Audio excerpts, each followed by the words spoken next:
ఆరోపణలు చేసే వ్యక్తులే జడ్జిల కింద మారిపోకూడదు అని మాత్రం గట్టిగా చెప్తా ఉన్నా.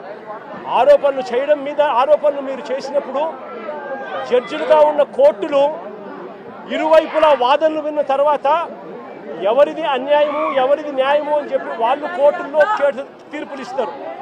ఆ తీర్పు ఇచ్చేదాకా కేసులున్న ప్రతి ఒక్కరూ ముద్దాయి అయిపోడు అన్నది మాత్రం ఖచ్చితంగా గట్టిగా చెప్తా ఉన్నా.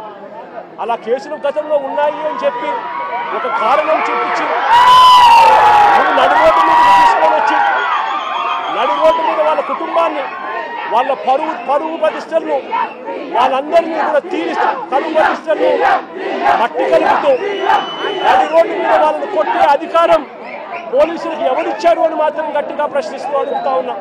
ఇప్పుడు ఈ పాప పెళ్లి కావాల్సిన పాప, ఈ పాప ఇంజనీర్, ఇదే కుటుంబంలో ఉంది.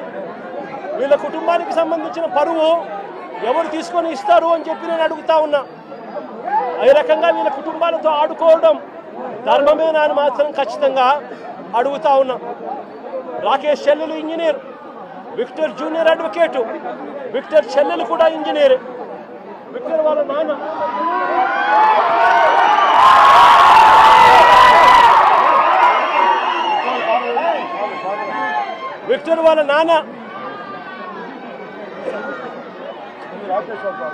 రాకేష్ వాళ్ళ విక్టర్ వాళ్ళ నాన్న ప్రజాశక్తి రిపోర్టర్, విక్టర్ వాళ్ళ నాన్న ప్రజాశక్తి అనే పేపర్కు మాజీ రిపోర్టర్.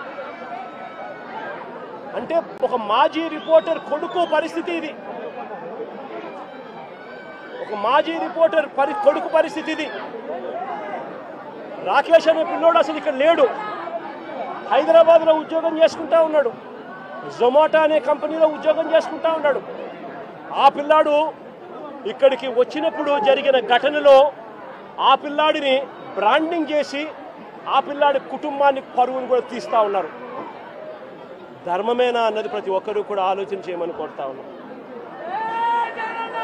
లా అండ్ ఆర్డర్ పూర్తిగా కుప్పకూలిన పరిస్థితుల మధ్య చంద్రబాబు నాయుడు గారి ప్రభుత్వంలో ప్రతి వ్యవస్థ నీరుగారిన పరిస్థితుల మధ్య స్కూళ్లు దిగజారిపోయాయి. పిల్లలకు ఇవ్వాల్సిన ఫీజు రీయింబర్స్మెంట్ బకాయిలు ఇవ్వడం లేదు. సంవత్సరం దాటిపోయింది, స్కూళ్లు పట్టించుకోవడం లేదు. విద్యారంగం పూర్తిగా నాశనం అయిపోయింది. వైద్య రంగం పూర్తిగా దివాలా తీసింది. నెట్వర్క్ హాస్పిటల్కు నెలకు 300 కోట్ల రూపాయలు ఖర్చు అవుతుంది. 12 నెలలు అయిపోయింది.